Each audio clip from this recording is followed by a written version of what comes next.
Muito bom dia a todos. Quem vos fala é Pratas Balhau, como coordenador do capítulo de Cirurgia Vascular da Sociedade Portuguesa de Cirurgia. E hoje, que é um dia de festa, nós vamos proceder ao lançamento da segunda edição do Pé Diabético, com recomendações para o diagnóstico, profilaxia e tratamento. A primeira edição foi em 2006 e esta, volvido tanto tempo, tem atualizações. Permitam que comece por fazer um agradecimento pela vossa presença. Para aqueles que me estão aqui a ouvir na secção regional da Ordem dos Médicos do Centro e para todos aqueles que estão em hiperligações do Zoom e do Facebook da secção regional da Ordem dos Médicos do Centro. Permitam um agradecimento ao nosso anfitrião, o Dr. Carlos Cortes, Presidente da secção regional do Centro da Ordem dos Médicos, que gentilmente nos acedeu as suas instalações e que está presente neste webinar. É para mim um privilégio e uma satisfação enorme estar neste lançamento do livro e, em nome da coordenação e em meu próprio nome, quero fazer um agradecimento aos autores do livro, pelo seu trabalho, pela sua dedicação. E também os meus parabéns, porque não foi fácil coordenar todos os interesses científicos e experiências de cada um. Esta publicação faz parte da atividade do capítulo de Cirurgia Vascular da Sociedade Portuguesa de Cirurgia, na sua formação pós-graduada. É um livro que tem recomendações que, no meu entender, são úteis para os médicos, para os enfermeiros, para os podologistas, para os fisioterapeutas e até para o próprio doente e seus familiares. Volto sensibilizado a agradecer a todos o carinho que tiveram na realização do livro e de estarem também presentes nesta reunião. Eu quero dar um forte abraço àqueles que mais trabalharam na realização deste livro, que foram o professor Dr. Costa Almeida, o Dr. Carlos Eduardo, o Dr. José Neves e o professor Luís Silveira. A todos eles, o meu muito, mas mesmo muito obrigado. E se me permitem, dava a palavra ao nosso anfitrião, o Sr. Dr. Carlos Cortes, Presidente da secção regional do Centro da Ordem dos Médicos. Bom dia a todos.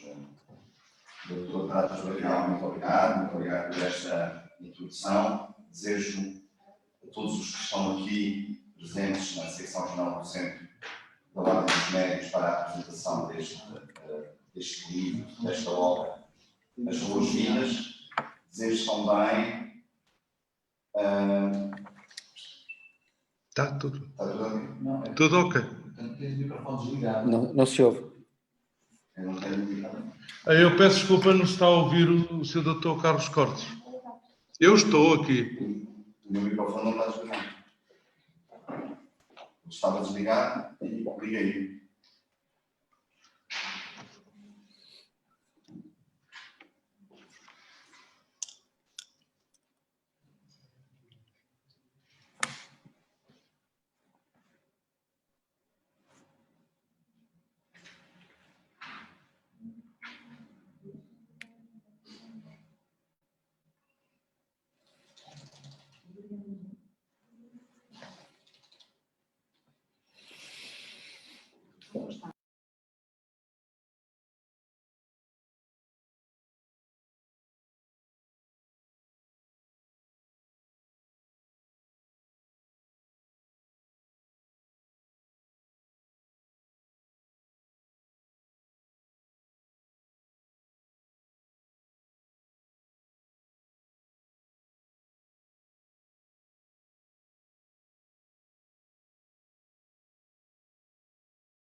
Microfone desligado.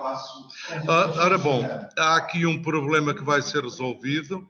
O Dr. Carlos Cortes fala mais tarde e eu daria a palavra ao Sr. Professor Costa Almeida. Não sei se é possível.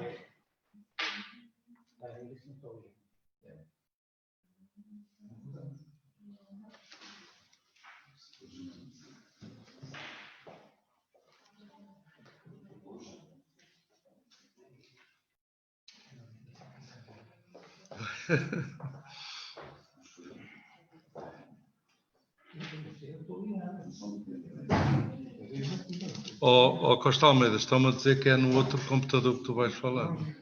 Tá?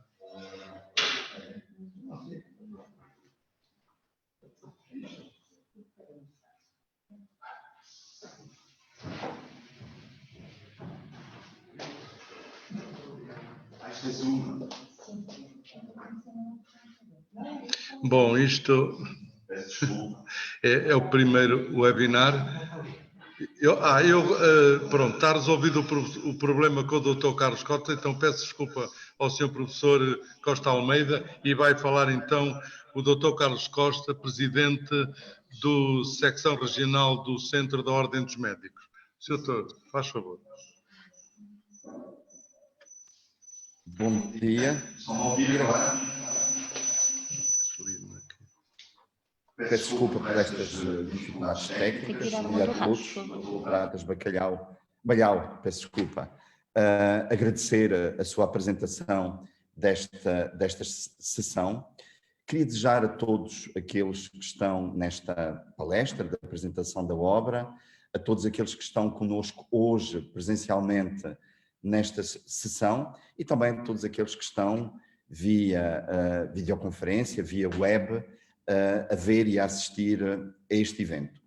Eu aceitei, enfim, logo o desafio do Dr. Pratas Balhau quando me contactou, já há algumas semanas, alguns meses, para a apresentação deste livro, e quero agradecer, em primeiro lugar, terem escolhido esta casa, que é a casa de todos os médicos, para fazer a apresentação desta obra. Mas quero também elogiar e reforçar este agradecimento, porque isto representa um pouco o não confinamento que nós, enfim, temos assistido. Estamos a atravessar uma fase muito complexa, uma fase pandémica, mas apesar disso, os vários autores desta obra, dedicaram-se a uma matéria científica, técnica, clínica, e contribuíram para mais desenvolvimento da medicina. E eu digo-vos isso e agradeço-vos, porque nós sabemos que, enfim, várias áreas do nosso país entraram, enfim, em confinamento, entraram numa velocidade, se calhar, mais lenta em termos produtivos, e isso tem-se sentido também aqui na Ordem dos Médicos, que costuma muitas vezes acolher a apresentação de obras, mas que estes últimos meses, enfim, tem havido uma maior dificuldade, que é compreensível, mas os autores foram, e bem, a contracorrente, mostraram que a pandemia, a Covid-19, não pode ocupar o espaço todo, e há aqui espaço também para entrarmos e para estarmos em alguma normalidade. E, finalmente, há um terceiro ponto, e penso que essa mensagem subjacente à apresentação do livro, neste momento, é uma mensagem muito importante. Não podemos todos, nomeadamente na área da saúde, estar exclusivamente focados nos problemas da Covid-19. Há muito além da Covid-19, há muitas áreas da saúde e dos cuidados de saúde que merecem uma preocupação dos médicos e dos profissionais de saúde.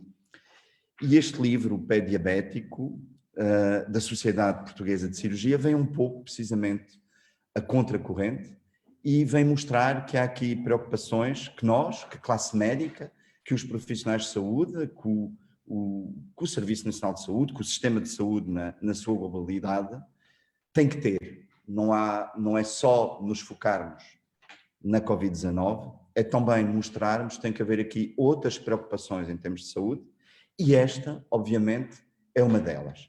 E, portanto, por isso, esta obra vem em muito boa hora e tem um interesse, enfim, acrescido, que não é só um interesse dirigido, e como disse muito bem na sua apresentação, o doutor Pratas Balhau, não é só dirigido para quem está a trabalhar e muito mais diferenciado nesta área, é feito por quem está mais diferenciado nesta área, mas é sobretudo dirigido para todos os médicos, independentemente até da sua especialidade. Confesso-vos que eu folhei agora, quando me foi entregue a obra, alguns aspectos que até me interessaram, não digo que a vou ler toda, provavelmente até sou capaz de remeter à minha mulher, que também é cirurgiã, portanto terá um interesse muito maior do que o meu, mas há aqui aspectos que também me interessaram, enfim, eu sou patologista clínico, mas também sou médico, e esta obra é uma obra de abertura, enfim, que abraça toda a medicina e também aqui outras áreas da saúde. Portanto, muito obrigado e tenho a certeza que esta sessão no sábado de manhã será uma excelente sessão.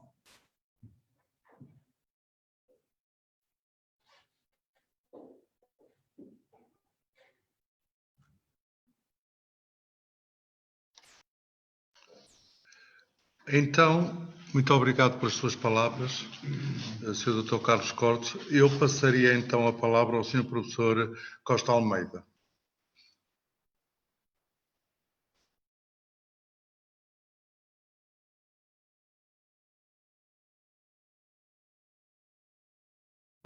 Ok. Ora, bom dia a todos. Antes de mais, cumprimento a todos os que estão presentes aqui na Secção-Geral do Centro da Ordem dos Médicos, em particular ao seu presidente, o Carlos Costa. Cumprimento também todos os que estão em casa a seguir a apresentação deste livro, neste modo que se pode dizer pandémico, agora, nesta nova moda de interagir uns com os outros. Na realidade, este livro trata-se da segunda edição de um livro publicado em 2006. Uma edição, uma nova edição, revista, melhorada, acrescentada, em que se incluiu tudo aquilo que foi entretanto surgindo sobre o assunto, que é o pé diabético, nas suas vertentes diagnóstico, profilaxia e tratamento, e também incluindo a experiência dos autores, que nele agora colaboraram e que também colaboraram, alguns deles, no outro. Trata-se de um livro escrito por cirurgiões, porque na realidade o pé diabético é eminentemente um problema cirúrgico, que inclui a cirurgia geral, que inclui a cirurgia vascular, que inclui a ortopedia, mas é também um problema médico, porque é a administração de uma doença médica, eminentemente médica, é essa, que é diabetes, e também porque muito do seu tratamento é feito também com base em métodos médicos, ou processos médicos, e, portanto, a medicina interna e a endocrinologia fazem também parte do grupo, do núcleo duro, digamos, do tratamento hospitalar desta patologia. Portanto, a cirurgia geral, a ortopedia, a cirurgia vascular, a endocrinologia e a medicina interna são realmente esse núcleo duro, como está, aliás, definido nas normas para o pé diabético da Direção-Geral de Saúde.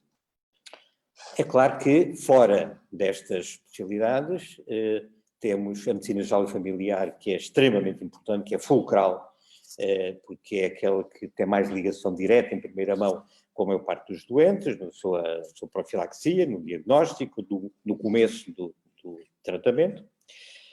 Há outras especialidades, a fisiatria, por exemplo, que também tem o seu papel, e há outros grupos profissionais que têm um papel também preponderante, desde logo os enfermeiros, que são um grupo fulcral também, fundamental no seguimento e no tratamento e destas patologias, também a fisioterapia, os fisioterapeutas e também os podologistas. Quer dizer, este conjunto de profissionais que devem trabalhar num modo multidisciplinar, com uma interação estreita entre eles, é o modo como se deve lidar com esta patologia, é essa multidisciplinaridade entre todos estes profissionais, e é para esses todos que estes cirurgiões que escreveram o livro o escreveram. Não escreveram só para os cirurgiões, escreveram para essa gente toda. Qual é o objetivo dessa gente toda? é, acima de tudo, prevenir o pé diabético, fazer o diagnóstico precoce do pé diabético, tratar o pé diabético sempre com o objetivo. É fazer com que os diabéticos consigam viver e morrer com os 2 pés. Consigam viver, andar em cima dos 2 pés. É o grande objetivo, realmente, de todo este grupo de trabalho para o qual este livro foi, e para estes profissionais, para o qual este livro foi escrito. No que respeita aos cirurgiões gerais, chama a atenção porque os cirurgiões que o escreveram são, acima de tudo, cirurgiões gerais, membros da Sociedade Portuguesa de Cirurgia, se bem que alguns também sejam cirurgiões vasculares, mas, enfim, são todos cirurgiões gerais, e é chamar a atenção que a cirurgia geral tem um papel primordial, primário, não é a última linha no tratamento do pé diabético, como alguns pensam que a cirurgia geral só aparece para amputar os pés dos diabéticos quando não se pode fazer mais nada. Isso é profundamente errado. A função do cirurgião geral é uma função de primeiríssima ordem, aliás, como está definido nas normas da Direção-Geral de Saúde, a todos os níveis de gravidade do pé diabético. Portanto, tem uma função primeiríssima, tal como todas as outras especialidades que eu citei, todos os outros profissionais que eu citei, de impedir as amputações. Mesmo que tenha que fazer algumas pequenas amputações, incisões, drenagens, tudo aquilo que compete ao cirurgião geral fazer, mas no sentido de evitar, de impedir as amputações majores e, enfim, com a razão, a amputação total dos pés. Portanto, o pensar que o doente com pé diabético só é entregue, digamos, ao cirurgião geral, só deve recorrer ao cirurgião geral quando for para amputar os pés, é profundamente errado, eu diria mais, é terrivelmente errado para os próprios doentes, porque se arriscam realmente a ficar sem os pés quando isso podia ser evitado. Portanto, chamar a atenção que faz parte do conteúdo funcional da cirurgia geral, faz parte das funções do cirurgião geral, tratar os doentes com pé diabético, que lhes sejam dirigidos, que procurem, faz parte, e não é nada que se tenha que pôr, ou que se possa pôr de lado, e, por isso, este livro é também para os cirurgiões gerais, para que o possam ler dentro dessa perspectiva. O livro não é um livro teórico, obviamente, é um livro de texto, não é um livro que se possa, enfim, sirva para estudo profundo do assunto, é um livro eminentemente prático, com umas dicas práticas, o que é de mais recente se diz sobre este assunto, eu volto a dizer, incluindo muita da experiência dos seus autores e dos serviços onde trabalham e onde desempenham estas funções de tratamento dos doentes diabéticos com pé diabético, sempre no intuito, eu volto a repetir, sempre no intuito de impedir que os pés dos diabéticos se transformem em pés diabéticos. A ideia é sempre essa. O pé do diabético é uma coisa, e queremos que o doente mantenha até ao fim. Pé diabético é outra coisa, e esse, mesmo assim, se deve procurar evitar que tenha que ser amputado. É claro que, sendo um livro eminentemente prático, também é verdade que tem algum conteúdo teórico. E isto é muito importante chamar a atenção aqueles que procuram aprender só por prática, que vão aprendendo a fazer. Vão fazendo, e à medida vão errando, fazendo bem e errando, fazendo bem e errando, fazendo mal e errando, repetindo as coisas até aprender. Bom, isso é profundamente errado. É claro que antes de começar a fazer é preciso saber o que é que se vai fazer, porque é que se vai fazer, como é que se vai fazer, e é por isso que este livro tem também informações teóricas que permitam que quem trata o pé diabético tenha um substrato teórico do que aquilo está a fazer. Porque se não for assim, há muita gente que pensa que o que interessa é fazer e depois se verá. Bom, se não for assim, as pessoas ficam dependentes da sua experiência, ficam dependentes daquilo que conseguiram fazer, daquilo que puderam fazer, daquilo que lhes chegou, o que é, obviamente, pouco, por mais experiência que a pessoa tenha, será sempre pouco. Haverá sempre um momento em que lhe aparece uma situação que nunca se deparou e vai ficar sem saber o que fazer. Portanto, é preciso que a pessoa esteja teoricamente preparada para fazer o que for preciso, mesmo que nunca tenha visto fazer, mas saiba que deve, se lhe aparecer assim, é assim que faz, e saiba atempadamente, saiba que naquele momento que é preciso fazer e saiba como é que se faz, volto a dizer, apesar de eventualmente nunca ter feito e nunca ter visto fazer. O estudo é fundamental e é muito importante, por isso que chama a atenção que este livro também tem o conteúdo teórico que nos pareceu o mínimo necessário para que na prática se consiga, no fundo, fazer isto. O diagnóstico, a profilaxia e o tratamento do pé diabético. Para além disso, o livro também tem, no fim, uma boa lista de referências que servirão, com certeza, para que as pessoas possam ler mais, para quem o leia possa ler mais, possa ser interessado, se quiser aprofundar algum conhecimento. Portanto, é importante ter, são 110 referências que me parecem muito úteis para que as pessoas possam, enfim, informar-se melhor. E no início tem uma introdução histórica, a história das lesões que atualmente se chamam pé diabético, que são muito antigas, mas que, como a própria doença, mas que o nome de pé diabético é mais recente. Portanto, tem essa descrição das lesões, a descrição da forma como foram encaradas, como foram tratadas, até hoje. Portanto, há uma ideia da evolução no tratamento e da maneira como se encararam, o que dá uma ideia também da evolução que continua, porque nós continuamos em evolução. Desde a edição de 2006 até agora houve realmente evolução, também vai continuar a haver, e é isso que quem pratica medicina, quem pratica medicina, quem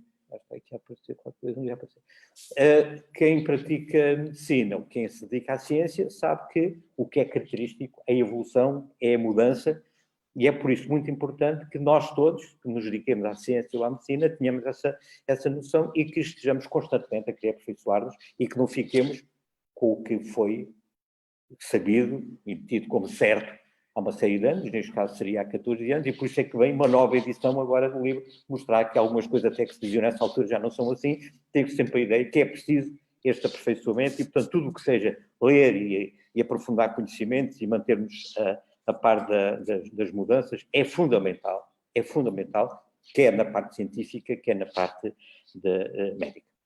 Bom, eu não me ia alongar mais, porque há colegas que vão intervir. Só queria dizer que achamos que este livro, ou desejamos que a leitura deste livro vos seja proveitosa a todos que o quiserem ler e que dê tanto prazer a quem o leia como deu prazer a quem o escreveu. É isto que eu penso. Professor Costa Almeida, muito obrigado pela sua análise, pelas suas palavras, que eu apreciei imenso. Muito obrigado. Agora daria a palavra ao Dr. Carlos Eduardo.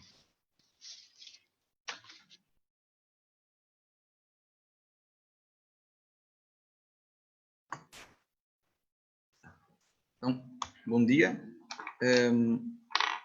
Eu acho que portanto, este livro vem em boa hora, porque eu sou muito novo na cirurgia geral, mas já ando preocupado um pouco com a evolução que a cirurgia geral está a ter. Isso é notório no número de participantes que estão a assistir à apresentação deste livro, mostrando o que realmente o pé diabético interessa para a cirurgia geral. E isso é realmente preocupante. O pé diabético, não se podemos esquecer que é um flagelo que afeta grande parte da população, uma parte muito significativa da população mundial.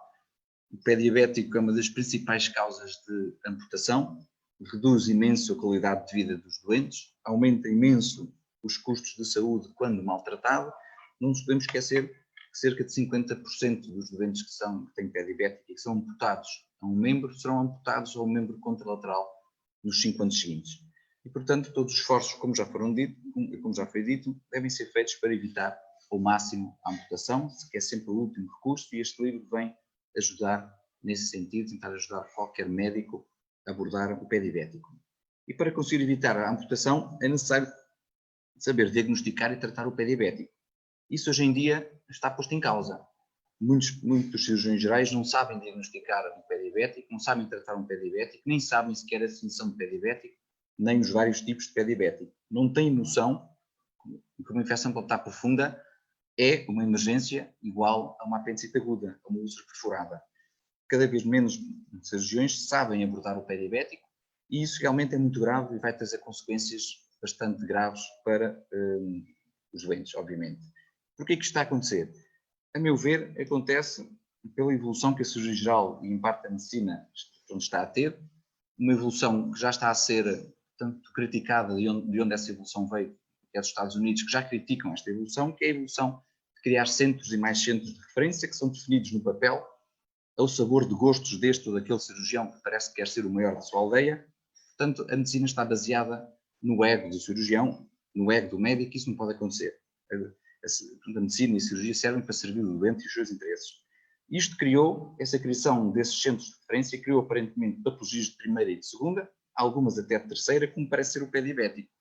Mas para o doente é uma patologia de primeiríssima importância. Portanto, não nos podemos esquecer disso. Este pensamento tem-se alargado a cirurgiões, muitos cirurgiões, a internos de cirurgia, e por isso descuidam-se totalmente do diagnóstico e tratamento do pé diabético, chegam a dizer que não interessa. É uma patologia que dá muito trabalho e dará pouca notoriedade. Portanto, nós não estamos na medicina para ter uma notoriedade, mas sim para tratar os doentes e para servir a população. E neste âmbito, a Sociedade Portuguesa de Cirurgia tem que ter um papel ativo nessa temática. Eu atualmente, como vogal de direção para este biênio 2020, 2021, 2022, direi sempre lutar por isso, que a sociedade deve realmente haver um estímulo para ensinar todas as patologias do âmbito da cirurgia geral, onde também o pé diabético está incluído, não ir na onda que há patologias de primeira e operações de primeira, isso só são de primeira para o médico, não para o doente. Para o doente não é a patologia dele e a operação que ele precisa é de primeira. Deve haver um estímulo para a formação global que o cirurgião geral deve ter, e é isso que define um cirurgião que tem uma abordagem global do doente, e isso inclui o pé diabético.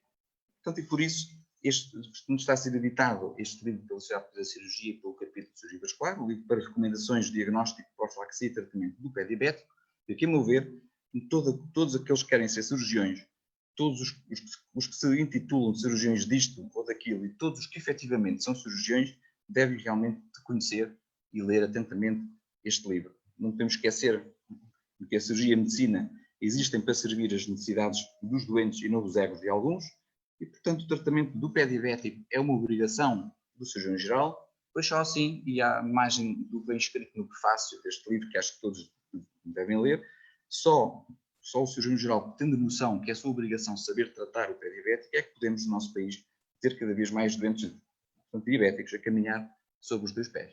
E era isto que eu queria dizer. Muito obrigado pela oportunidade. Dr. Carlos Eduardo, muito obrigado pelas suas palavras e pelas suas críticas, que o são e que são muito pertinentes. E então agora daria a palavra ao Dr. José Neves Antunes.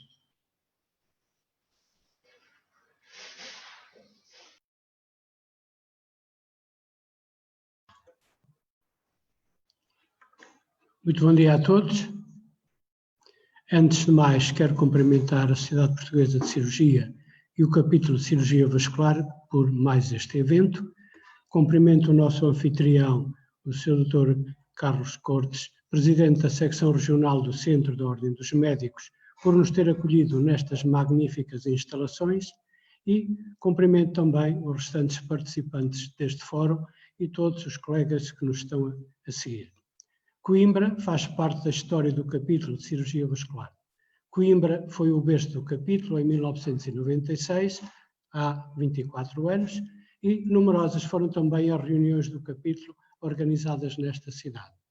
Coimbra foi a sede do protesto para o nosso Diretor-Geral de Saúde por não ter incorporado os cirurgiões gerais na norma de 2011, como fazendo parte do núcleo importante, o núcleo duro, como o professor Costa Almeida já frisou. Agradeço ao coordenador do capítulo de cirurgia vascular, o Dr. Pratas Balhau, o convite que me dirigiu para participar na reedição deste livro, cuja pretensão é ser um instrumento de orientação prática para todos os que tratam pé diabético, como o professor Costa Almeida já frisou, mas particularmente os cirurgiões e os internos de cirurgia. O pé diabético é um síndrome relativamente recente, e friso relativamente recente, porque até não há muito tempo os diabéticos morriam precocemente das complicações metabólicas da sua diabetes ou das amputações devidas à gangrena dos seus membros. Não viviam, portanto, tempo suficiente para dar origem a terem um pé diabético. Porém, com o advento e a liberalização de melhores insulinas e dos antidiabéticos orais nas décadas de 60 e 70 do século passado, os diabéticos passaram a ter uma maior esperança de vida, permitindo que o seu mau controle metabólico da diabetes e o viverem mais, se criassem as condições para o aparecimento da neuropatia sensitiva motora por degenerescência das terminações nervosas, que levam à paralisia dos pequenos músculos intrínsecos do pé e, consequentemente, à deformação que está subjacente à úlcera do pé diabético. O pé diabético tornou-se, assim, uma patologia emergente com números cada vez mais preocupantes, como o Dr. Carlos Eduardo já frisou. E porquê? Porque o pé diabético é uma complicação de uma doença metabólica, pandémica, de elevada prevalência e incidência em todo o mundo. Estima-se que em 2019 havia 463 milhões de diabéticos no mundo. Não podemos esquecer, Portugal não é exceção. Ocupamos o primeiro lugar da lista dos países europeus com maior incidência e maior taxa de prevalência de pé diabético, 10,6. Entre a população adulta entre os 20 e os 79 anos, a maior dos países europeus. E temos uma incidência de 600 novos casos por ano por 100 mil habitantes. Ora, nós sabemos que 25% das pessoas com diabetes vão ter ao longo da sua vida uma úlcera do pé que será responsável por 85% das amputações em doentes diabéticos. Situação que é altamente penalizadora da qualidade de vida do doente e das suas famílias, para além dos elevados custos socioeconómicos que apresentam. Os diabéticos sujeitos a uma amputação major têm pior prognóstico do que a maioria dos cancros e que tanto nos preocupam. A mortalidade aos 5 anos de um doente com uma amputação major é de 70%. Só o pulmão e o pâncreas têm pior prognóstico. E isso é muitas vezes subvalorizado. A cirurgia geral desempenha um papel crucial no tratamento do pé diabético. E isto é importante que seja dito. Da sua pronta atuação no serviço de urgência, como o Carlos Eduardo já frisou, depende muitas vezes se o doente vai ter ou não uma perna para o resto da sua vida. Ora, fruto da neuropatia sensitiva do pé diabético, os doentes com elevada frequência só pedem ajuda quando a úlcera se complica, isto é, quando a úlcera infecta, porque é quando eles se sentem novamente em pé, porque provoca dor. E onde é que vão pedir essa ajuda? É o serviço de urgência. Quem o recebe é a cirurgia. Em regra, na maioria dos casos, são os cirurgiões gerais que assumem o seu tratamento no serviço de cirurgia, com a colaboração, naturalmente, de outras especialidades, e o que é importante que se diga é uma doença, é um síndrome que precisa de uma multidisciplinaridade, o contributo de toda a gente, mas o maestro desta equipa acaba por ser, na maior parte das vezes, o cirurgião geral.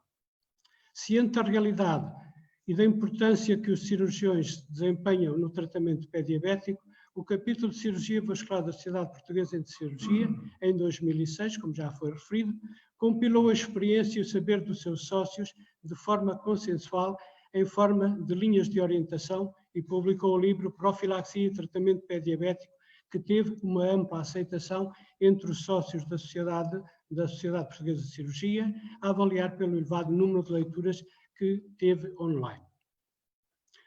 Durante estes 14 anos, muito se publicou e alguns avanços houve no diagnóstico e tratamento do pé diabético, razão que levou o capítulo de Cirurgia Vascular a fazer esta reedição, que reflete não só a literatura publicada, mas também a experiência pessoal adquirida e consensual entre os membros do capítulo de Cirurgia Vascular.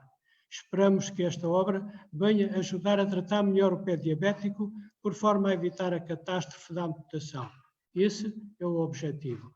Vamos todos colaborar para que isso possa acontecer, que o doente diabético possa morrer com os seus pés. Muito obrigado. Era aquilo que se me oferecia dizer. Muito obrigado, Dr. José Neves, pelas suas palavras. e pela sua objetividade ao falar sobre o assunto do pé diabético. Agora gostaria de passar a palavra ao professor Luís Silveira. Então, muito bom dia.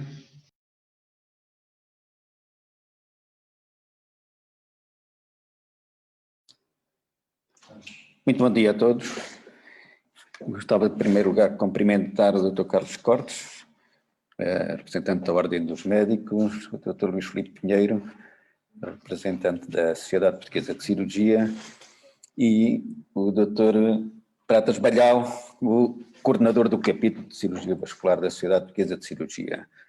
Caros colegas, os assistentes presentes e na web, está mais que realçada o papel da importância deste livro na atualidade do pé diabético. Deixem-me só pôr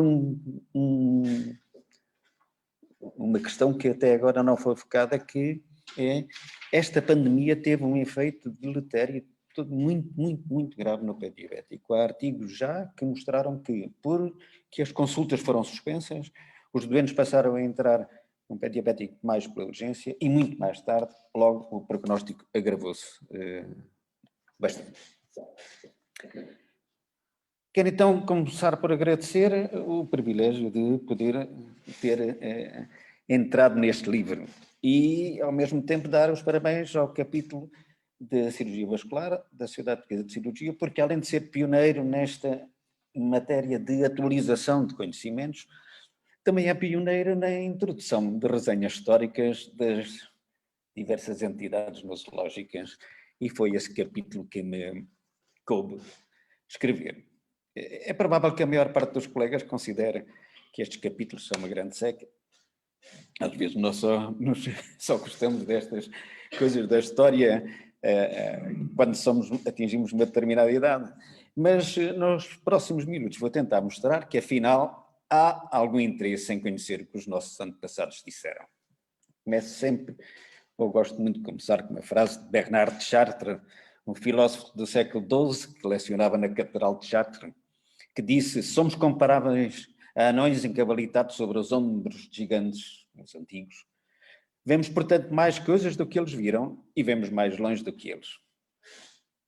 Esta frase foi depois mais difundida no meio anglófono no século XVII por Newton, em carta dirigida ao seu adversário filosófico Robert Hooke, e ficou mais conhecida. E, portanto, estas resenhas históricas vêm fazer uma homenagem a todos os cientistas que nos precederam e, obviamente, também aos nossos professores que nos ensinaram alguma coisa, ou muito. Nem sempre o trabalho que temos com estes doentes, como já foi focado, e o Carlos Eduardo disse muito bem, é valorizado. Já em 1743, Lawrence Eister dizia que o tratamento de tais casos é geralmente encarado como um ramo inferior da prática, onde a maior parte do trabalho é oferecido e pouca honra ganha. Mas eu acrescentaria que os casos de sucesso pela impressionante melhoria da qualidade de vida dos doentes são compensadores do trabalho realizado. E por isso é que nós aqui estamos. Também por isso dei algum relevo neste capítulo ao papel da pesquisa e da publicação dos autores portugueses. Escrever estas resenhas históricas, para mim, tem outro motivo de admiração e de lamentação. Porquê? Porque há muitos casos em que as opiniões dos cientistas, ainda que consideradas no seu tempo, ficaram no esquecimento e só muitos anos ou séculos depois voltaram a ser faladas e consideradas. Por exemplo, 2 exemplos. Sushruta, um cirurgião indiano da célebre escola Ayurveda, viveu no século VI a.C., descreveu 2 tipos de diabetes do Prameya. Sahage, hereditário congénita, em que a doença aparece mais cedo, o doente é magro e seco. E a Apatya Nimitaja, adquirida devido à ingestão de alimentos impróprios, não saudáveis, que se manifesta tardiamente. Os doentes são habitualmente obesos, comem muito, são untuosos, desejosos de descansar na cama ou de se sentarem e dormirem. São palavras textuais de Sushruta Samhita, o compêndio que ele deixou. Ora bom, o que é certo é que só em 1875 Apollinaire Bouchardat fez a distinção entre as duas formas de diabetes. Ou seja, passaram 19 séculos, 1900 anos, e ninguém leu, podem ter lido, mas não leram como deve ser estas palavras de Schussruder. Um outro exemplo é que Frederick Treves, em 1884, há quase 140 anos, sugeriu pela primeira vez um tratamento conservador, até aí eram as amputações que tratavam o pé diabético, e defendia 3 princípios para o tratamento do pé diabético: o desbridamento dos tecidos necrosados, como bisturi, o alívio da pressão para tratamento e prevenção e a educação sobre os cuidados a ter com os pés e com o calçado. E ainda hoje são fundamentais. Mas só cerca de 40 anos depois é que estas atitudes foram devidamente salientadas por Elliot Jocelyn. E, infelizmente, como acabaram também de dizer, ainda há muitos colegas que não conhecem estes princípios básicos do tratamento do pé diabético. E não é por falta de tentativa do capítulo de promover e de levar estes ensinamentos a todo lado, porque já foram, para além do livro lançado em 2006, que agora é atualizado, já foram realizadas 9 sessões, reuniões clínicas para a divulgação deste tema. Por todo o país, Barcelos, a Portimão, etc. Como todos sabem, não há dogmas em medicina, e nomeadamente em cirurgia também não há. Há investigação, há pesquisa, e ainda assim há golpes, admito que a designação seja um pouco dura, ou enganos ou desconsiderações da verdade científica, como, por exemplo, da descoberta de insulina, e só quando se vai procurar a história que damos conta deles. Por exemplo, um dos acontecimentos mais importantes da história da diabetes foi a descoberta da insulina. Quem investigou foi Frederick Banting e Charles Best, porque o boss, James McLeod, de Aberdeen, não se entusiasmou nada com a ideia que eles tinham proposto. No entanto, quem ganhou o Prémio Nobel da Fisiologia ou da Medicina em 1923 foram McLeod e Banting. Best ficou de lado. Pior que isto é que, para além disso, 2 meses antes da publicação de Banting e Best, da descoberta da insulina, o romeno Nicolas Paulescu tinha publicado em Bucareste as suas pesquisas feitas em Paris, onde tinha conseguido o isolamento da medicina. No entanto, os seus resultados foram escondidos, não foram considerados, isto ficou para sempre desconhecido, não sei se algum o conhece. No entanto, foi ele que primeiro publicou a descoberta da insulina. Outro exemplo é da célebre teoria de Virchow, que vocês já falei, vocês conhecem, a lesão do endotélio, a estase sanguínea e a hipercoagulabilidade, que ainda hoje é aceito para genes do tromboembolismo venoso. No entanto, Virchow começou as pesquisas sobre a etiologia da tromboembolia pulmonar em 1884, especificamente para investigar a doutrina de Crevier. A FEBIT é a causa de toda a patologia, conceito que, em geral, obtinha a concordância do meio médico. E a lista de fenómenos que ele descreveu refere-se a artérias e não a veias. Além disso, o conceito de hipercoagulabilidade só apareceu 100 anos depois de Virchow, com Oren. E o que é que aconteceu? Foi Henning que, num artigo que publicou em 1957, disse que Virchow tinha dito. Entretanto, isto é, enfim, são alguns motivos de interesse, mas estes motivos, e por todos estes motivos, eu diria que é importante manter o espírito aberto e alguma dúvida, como já se disse, não há dogmas, portanto há sempre possibilidade de duvidar de alguma coisa, de ir buscar à história qualquer conceito que possam dizer, será mesmo? E agora deduziu-se isto. Podemos, quando estamos a duvidar, podemos pôr em causa conhecimentos que nos transmitiram e então, ao fim e ao cabo, um fim último destas resenhas históricas são a investigação e que, ao fim e ao cabo, a investigação é o objetivo final da história. Muito obrigado, mais uma vez, agradeço terem o convite para ter escrito um capítulo deste livro, que foi com muito gosto. Bem, muito obrigado, professor Luís Silveira, pela sua resenha histórica. Quero agradecer a todos a vossa presença aqui na sede da Ordem dos Médicos no Centro. Renovo os meus cumprimentos e agradecimentos ao Dr. Carlos Cortes pela sua presença e pela permissão desta reunião aqui na sede. E, se me permitem, quero-vos dar um dado. Tenho a informação de que até agora foram pedidos mais de 200 livros. Vale o que vale, mas deixa muito contente que o tenham feito. A todos vós, o meu muito obrigado e despeço-me até uma nova oportunidade. Bem-ajam a todos.